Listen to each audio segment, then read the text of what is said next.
아멘. 귀한 찬양 감사합니다. 좀 약간 우픈 얘기인데요. 제가 예전에 전도사 시절 때 한 20대 한 중반 됐을 때 겁니다. 교회 부흥회가 있어서 담임 목사님과 또 부목사님과 또 함께 식사를 하기 위해서 일식집에 간 적이 있습니다. 그래서 일식 코스 요리 집에 가서 이제 식사를 하게 됐는데, 소위 뭐 여러분 아시다시피 코스 요리면 제일 먼저 뭐가 나와요? 뭐 소위 이야기하는 스키다시가 나오는데 열심히 배를 채웠습니다. 이것도 나오고 저것도 나오고 신기하다 이러고 이것저것 먹고 배가 불러 수저를 딱 놨더니 목사님이 씩 웃더니 시작도 안 했는데 벌써 수저를 넣냐고. 그러고 났더니 회가 나오고 튀김 나오고 뭐 초밥 나오고 온갖 맛있는 게 다 나오더라고요. 그래서 가만히 생각해 보니까 목사님이 몇 개 안 드셨어요, 그 앞에. 그래서 왜 안 드시나. 그래서 이 목사님이 일식을 싫어하나 보다. 그런데 왜 여기 왔지? 알고 봤더니 이제 음식이 나오기 시작하니까 이분이 하나씩 설명하는데 뭐 회 한 점 한 점마다 이건 무슨 물고기고 이건 뭐고 다 설명하는 거예요. 알고 봤더니 누님 집이 횟집입니다. 그래서 대학생 시절 때 거기서 알바도 하고 이러셔갖고 이 모든 걸 다 꿰고 있는 거예요. 알고 봤더니 얼마나 배가 아픈지 이 메인 요리 놔두고 저는 엉뚱한 거에 목숨 걸고 있었는데 그분은 알고 있었기 때문에 안 드신 거예요. 그래가지고 이 나중 요리를 그냥 열심히 드셨는데, 여러분 이런 것처럼 우리가 때로는 정말 본질을 놔두고 정말 부차적인 사소한 것에 목숨 걸고 살 때가 참 많이 있었다라는 거예요. 여러분 오늘 읽은 본문 말씀이 바로 그 이야기입니다. 예수님이 게네사렛에서 병자들을 고치고 사역을 하고 계시는데 예루살렘으로부터 사람들이 이제 사절단이 파견돼서 온 거예요. 그게 누구냐면 바리새인 서기관들입니다. 여러분 예루살렘에서 게네사렛까지는 대략 한 145km 정도 됩니다. 아마 긴 시간에 걸어서 여기까지 왔는데 이들이 왜 왔습니까? 예수님께 시비 걸려고 온 거예요.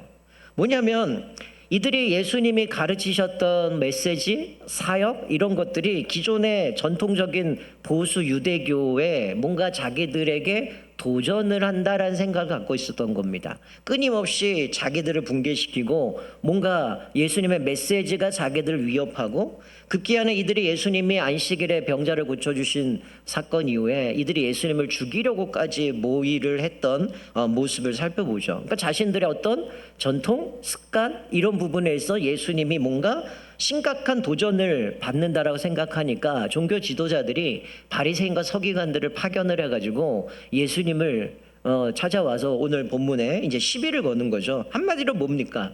왜 전통을 무시하냐는 거야. 여러분 원래 제사장들이 율법에 보면, 출애굽기에도 보면 이 제사장이 어떤 사역을 감당하기 시작을 할 때 먼저 물두멍 앞에서 손과 발을 씻는 그 율법 규례가 있었어요. 근데 이게 바리새인들이 이거를 좀 더 일상생활에 확장을 시켜서 음식을 먹기 전에 손을 씻도록 나름대로의 그들이 어떤 규칙, 정책들을 세웠다라는 겁니다. 그러니까 원래 율법은 대개 이제 원리만을 강조하다 보니까 우리가 실상에서 이걸 구체적으로 어떻게 적용하고 살 것인가라고 할 때는 상세한 규범들이 따르게 되는 거죠. 그래서 그것이 어떤 구전으로 전승되어진 것들을 소위 이제 장로의 유전이라고 이야기를 하는 거죠. 그래서 이 서기관들이 예전부터 구전으로 흘러왔던 그런 전승들을 모아서 규칙들을 모아놓은 거죠. 문제는 뭐가 문제냐면 세월이 지나가면서 이 규칙들이 비상식적인 규칙으로 바뀌어버려요. 결국은 이것이 사람을 억압하는 결과를 낳게 되는 거죠. 그래서 문제가 가장 큰 게 뭐냐면 이 규칙이 율법과 동등한 위치까지 끌어올렸다라는 겁니다. 이러면서 주후 약 200년경에 아마 들어보셨을 거예요. 탈무드라고 해서, 탈무드의 일부도 기록이 되어 있지만 미시나라고 해서 책을 집성합니다. 이제 거기에 이제는 한 부분이 뭐냐면 그 안에 올바른 씻기 규정 이런 것들이 기록이 되어 있어요. 그래서 음식을 먹을 때 이렇게 씻어야 된다, 나갔다 왔을 때 어떻게 돼, 이런 규칙들이 있는데 이 랍비와 유대인들은 어떤 생각을 갖고 있었냐면 이 소위 장로의 유전은 하나님께서 시내산에서 모세에게 율법을 주실 때 구전으로 같이 주셨다라고 이들은 믿어요. 그러니까 이 미시나의 서문에 보면 제가 짧게 좀 말씀드리 이렇게 기록이 되어 있어요. 모세가 시내산에서 율법을 받아 그것을 여호수아에게 맡기고 여호수아가 장로들에게 맡기고 장로들이 예언자들에게 맡기고 예언자들이 그것을 대회당에 맡겼다.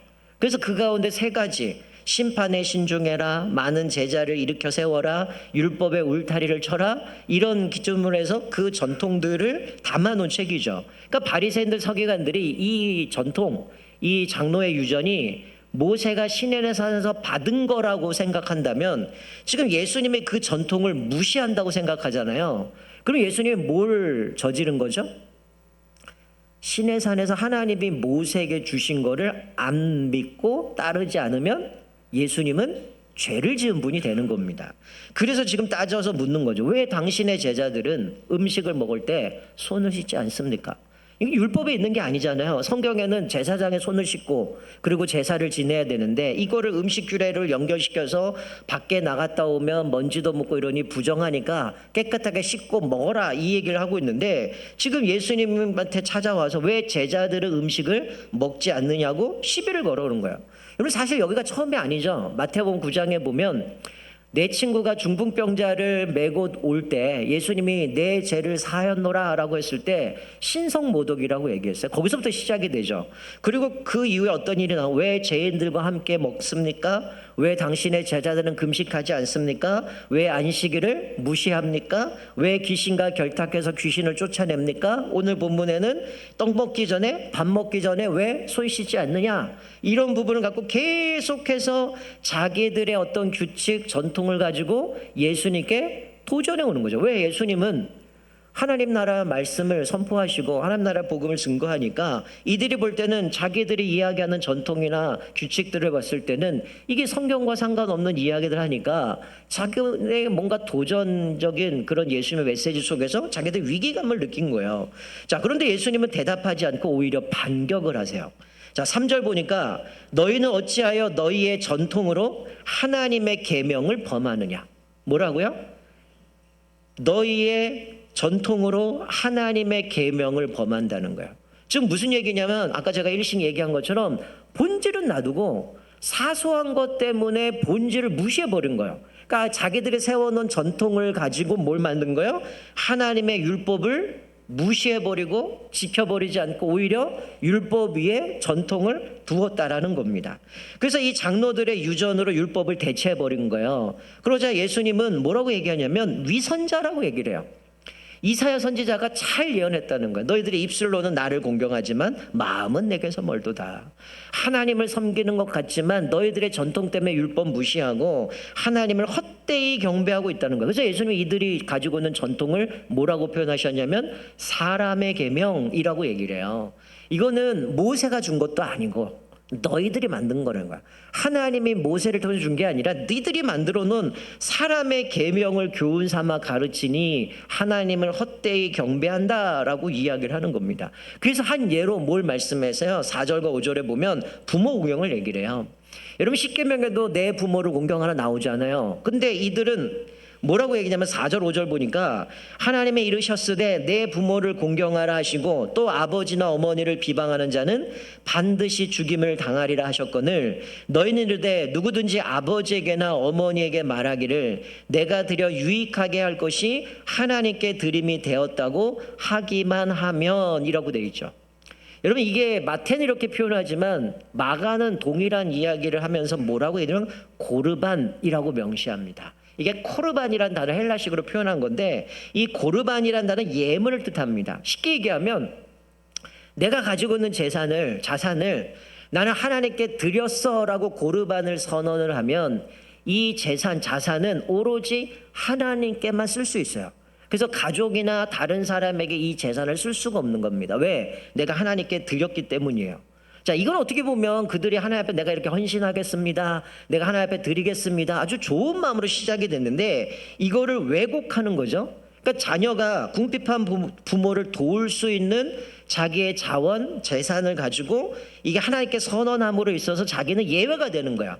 나 이거 하나님 앞에 다 드렸어. 그래서 나 부모 공경 안 해도 돼. 라는 모습으로 왜곡된 거죠. 그래서 전통이 하나님의 율법을 무시한 겁니다. 이런 예전에 우리나라도 고려장이라는 게 있었잖아요. 근데 이 근동 지역에서도 나이가 들어 노동력이 상실해 본 노부모들을 길에다 버렸습니다. 그래서 하나님께서 이 상황을 아시고 노부모들의 인권의 보호 그리고 본래의 취지가 있었는데 이 늙고 병든 이 부모들이 그래도 최소한의 존엄성은 유지하고 그분들이 여생을 잘 보낼 수 있도록 자녀들이 재정적으로 지원하고 섬겨야 되도록 하도록 하나님이 주신 율법이거든요. 근데 그거를 무시해 버리는 거예요. 시간이 흘러가면서 전통이 율법을 잠식시켜 버린 거죠. 하나님의 율법은 사라져버리고 오로지 나는 주님 앞에 드렸으니 고르반이니 이 물질은 오직 하나님께만 써야 돼. 부모한테 드릴 수 없어. 그래 난 부모 공경할 수 없어 라고 빠져나가기 시작하는 겁니다. 결국 전통을 악용함으로 부모를 공경하는 계명을 지키지 않는 거예요. 근데 이게 기록에 보면 어디까지 얘기하냐면 이게 완전히 전통이 이제 이것들을 다 조작시켜 버린 거죠. 나중에 이런 이야기들이 있어요. 고르반 했는데 부모가 돌아가셔요. 그럼 자기가 가서 얼마의 비용을 들이고 다시금 자기가 고르반으로 서원했던 것들을 다시 찾아옵니다. 원래는 자기가 살아있는 동안 이렇게 주님을 위해서 그 물질을 갖고 섬기다가 죽으면 이거는 성전으로 귀속이 되거든요. 근데 부모가 돌아가자 이거를 내가 얼마 정도 비용을 내고 다시 찾아가는 거예요. 이게 어떤 의미예요? 부모 공경하기 싫어서 고르반한 거죠. 부모 돌아가시면 그것으로 찾아가서 자기가 마음껏 누리는 겁니다.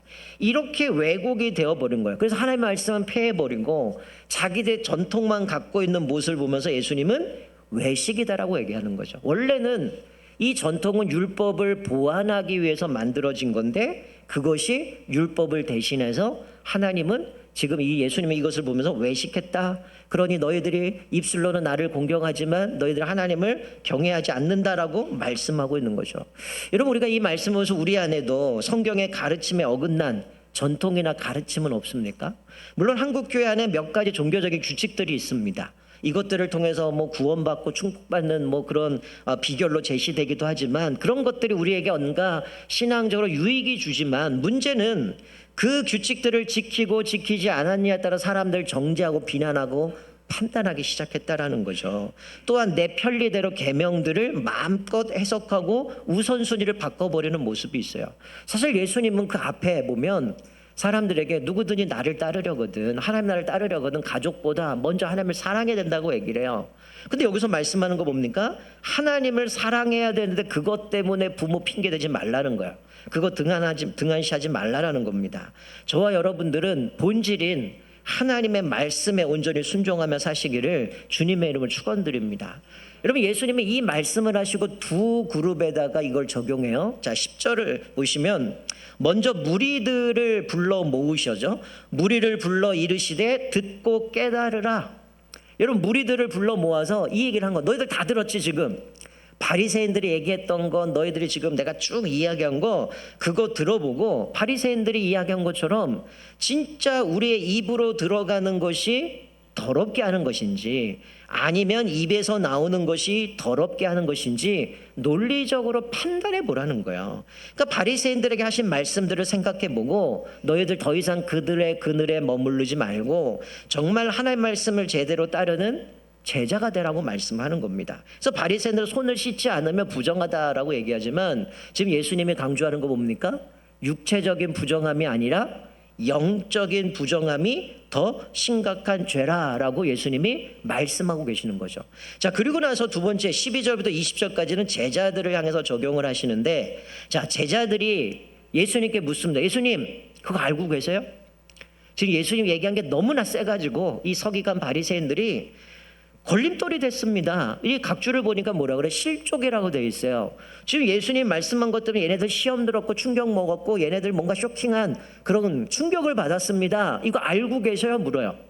아마 예수님이 계속해서 종교 지도자들로 부딪히니까 예수님을 걱정하는 모습도 있었을 거고 아니면 그 속마음에는 이러다가 우리한테 불꽃 튀는 것 아닌가 그 생각도 있었을 거고 어쨌든 예수님과 계속해서 심각한 관계들이 종교 지도자들하고 되어지니까 예수님 앞에 이거 혹시 알고 계시냐 지금 얼마나 이게 심각한 상황인지 아느냐고 이래요. 근데 예수님은 더 충격적인 말씀을 하셔요. 뭐라고 말씀해요?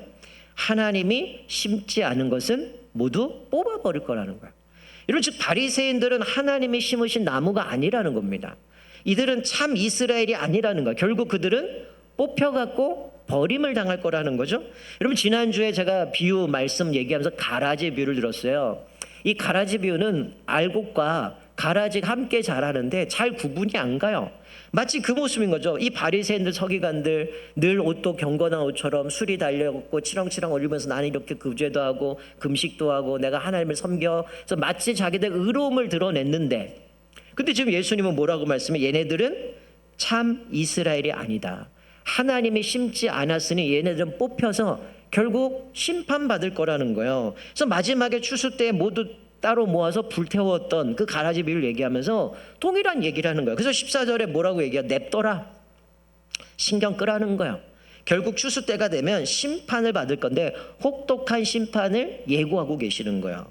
그런데 한 가지 기억해야 될 건 뭡니까? 맹인이 맹인을 인도하면 결국 둘 다 구덩이에 빠지게 된다. 그러니 조심해야 된다라고 말씀합니다. 그러자 의아하게 베드로가 물어요. 예수님, 이 비유를 설명해 주세요 라고 묻습니다. 그러자 예수님 뭐라고 말씀해요? 너 아직도 깨닫지 못하느냐. 여러분 17절 18절을 보면 예수님이 이걸 해석해 주시는데 입으로 들어가는 모든 것은 배로 들어가서 뒤로 내버려진다는 거예요. 무슨 얘기입니까? 우리가 먹는 거는 배로 들어가 다 배설물로 나가는 거죠. 결국 이거는 우리의 마음과 생각에 입으로 들어가는 거 별 영향이 없다는 거예요. 진짜 영향은 뭐야? 입에서 나오는 것들이죠. 우리가 보통 입에서 나오는 것들은 마음에서 나오는 겁니다. 우리의 말이나 행동은 다 우리의 마음에서 나오게 되는데 이것들이 우리를 더럽게 만든다는 거예요. 그러니까 손을 씻지 않아도 더러워지는 것, 부정해진다. 이게 뭐 이방인을 다니든 먼지를 만나 이래서 씻는다라고 얘기하지만 그것이 더러운 것이 아니라 바리새인들, 서기관들처럼 그 내면의 마음에 부정하고 거룩하지 않은 그것이 결국은 그 속에서 나오는 것이 더럽고 부정하다라고 말씀하는 거죠. 여러분 이들은 사실은 율법을 가르치고 율법을 이야기하지만 제대로 이해하지 못했어요. 자기들이 하는 얘기가 뭔지 모릅니다. 여러분 율법을 제대로 이해했다면 어떻게 됐을까요? 예수님을 영접했겠죠. 정말 이분이 메시아구나. 하나님이 약속하신 그분이구나. 우리가 이분을 정말 메시아로 모시고 섬겨야 되는구나. 이런 고백이 가야 되는데 이들은 그것이 아니라 율법을 제대로 이해하지 못했기 때문에 예수님을 배척하는 겁니다. 여러분 성도에게 있어서 하나님이 주시는 복 중에 하나가 뭐냐면 좋은 영적 지도자를 만나는 것이 얼마나 복일지 모릅니다.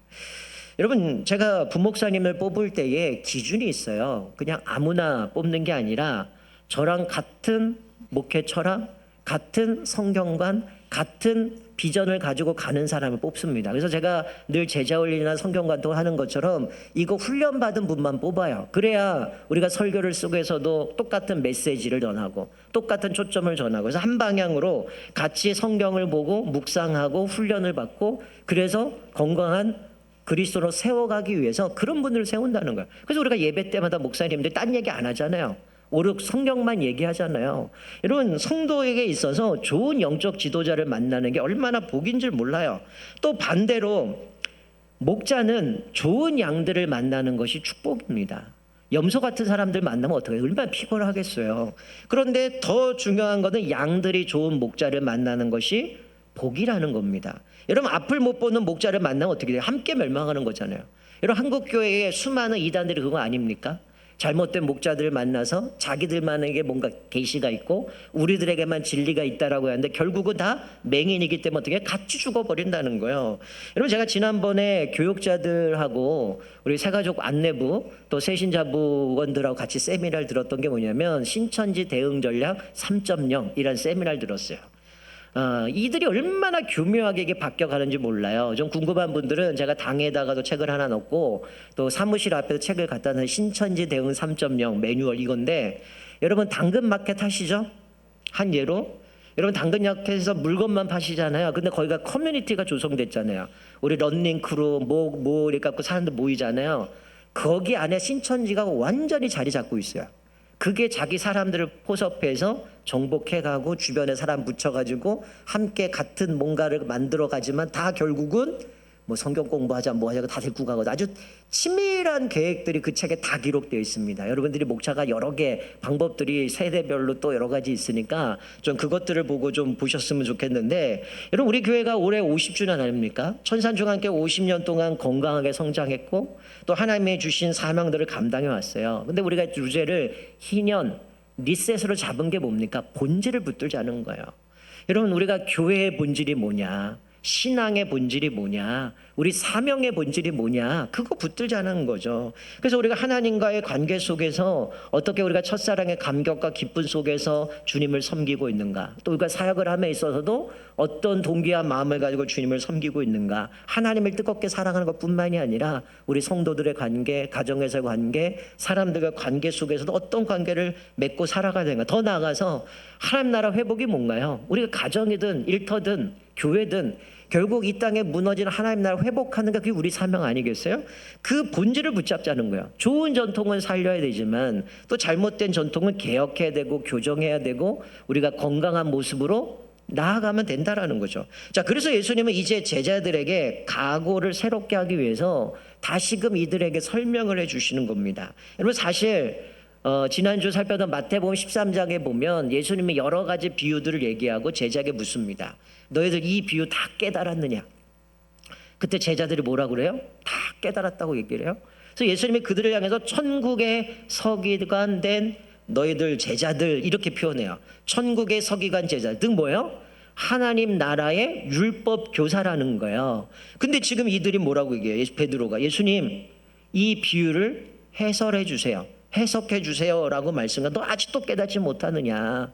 즉 하나님의 나라의 이 복음에 대한 말씀을 계속 통해서 계속해서 그것들을 알아가고 배워가야 된다라는 거예요. 그래서 여러분들이 계속 양육이 진행되는 것은 여러분 한 번 들었다고 끝나면 안 돼요. 재수 강하신 것 또 공부하셔야 돼요. 저도 뭐 여러 번 강의하지만 한 번 강의 준비했다고 그걸 울고 먹지 않습니다.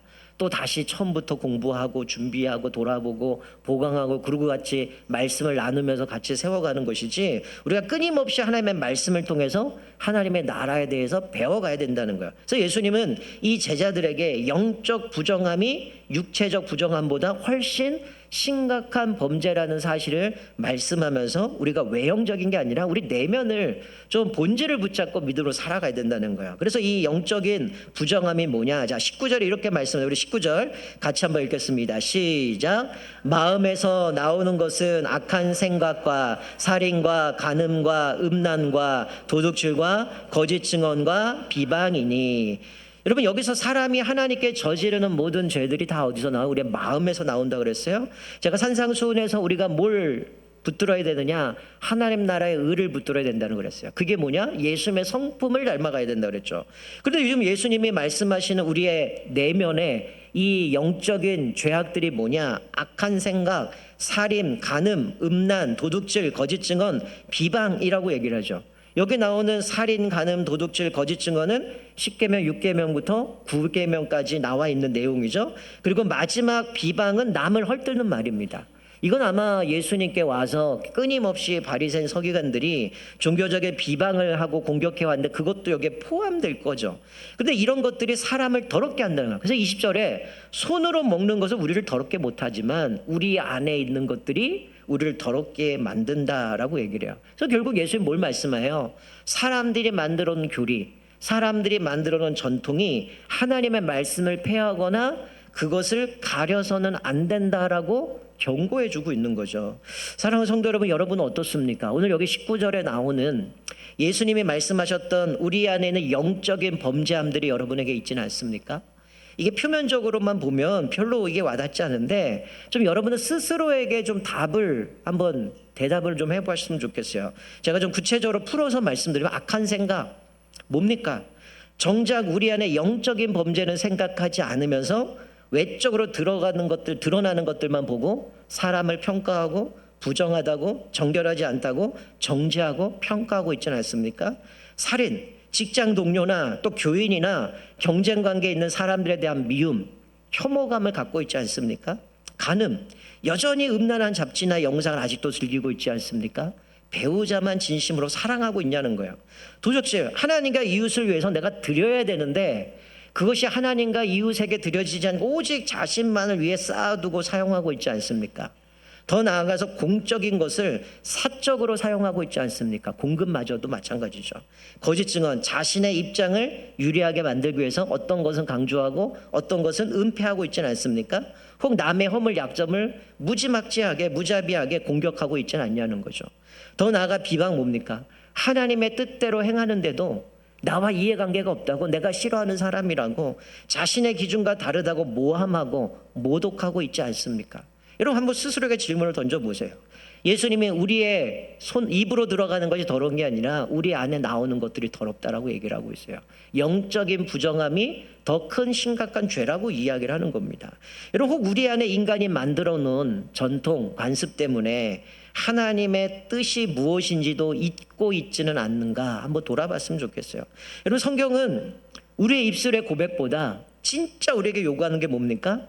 말씀에 순종하는 삶을 우리에게 요구하고 있다는 거예요. 하나님 앞에서 우리가 그렇게 말씀에 신실하게 살아가도록 우리에게 말씀하고 있는 거죠. 저와 여러분들은 입술의 고백보다 말씀에 순종함으로 하나님 앞에서 신실하게 살아가기를 주님의 이름으로 축원드립니다. 오늘 바리새인들 이들은 입술로만 주님을 공경했어요. 그 마음은 하나님과 멀다라고 얘기를 합니다. 여러분 어쩌면 우리는 겉으로는 경건한 척, 의로운 척, 하나님 앞에 신실한 척 이야기할 수 있지만 주님 우리의 마음을 보고 있다는 거야. 내 겉모습이 아니라 우리 안에 영적인 이 부정함, 그것들을 책망하고 있다는 거. 성경은 우리에게 그렇게 말씀하죠. 만물보다 거짓되고 심히 부패한 게 우리 마음이라고 얘기를 해요. 아담과 하와 이후에 우리는 전적으로 부패했습니다. 타락했습니다. 그래서 우리가 말씀으로 무장되고 우리가 깨어서 나를 쳐서 기도하지 않으면 우리는 끊임없이 우리 안에 악한 생각들이 나올 수밖에 없다는 거예요. 우리가 그곳에서 우리가 유일한 정결함을 입으려면 뭐 해야 돼요? 사도 바울이 고백하는 말씀과 기도로 거룩해지는 방법밖에 없다라는 겁니다. 우리가 오늘 이 말씀을 기억하면서 과연 우리는 본질을 붙들고 살아가는가? 정말 하나님 앞에서 우리는 떳떳하게 우리의 영적인 부정함들을 쳐서 복종하면서 하나님 내가 주님 앞에서 거룩하게 원합니다. 정결하게 원합니다. 내가 주님 앞에 이렇게 연약함을 고백하며 살아가는가 다시 한번 우리 돌아보면서 우리가 날마다 본질을 붙잡고 하나님의 말씀에 온전히 순종함으로 날마다 주님 앞에 믿음으로 살아가는 저와 여러분 되시기를 주님의 이름으로 축원드립니다. 아멘. 좀 반주해 주시고 우리 함께 기도했으면 좋겠습니다. 이 시간에 우리의 오늘 말씀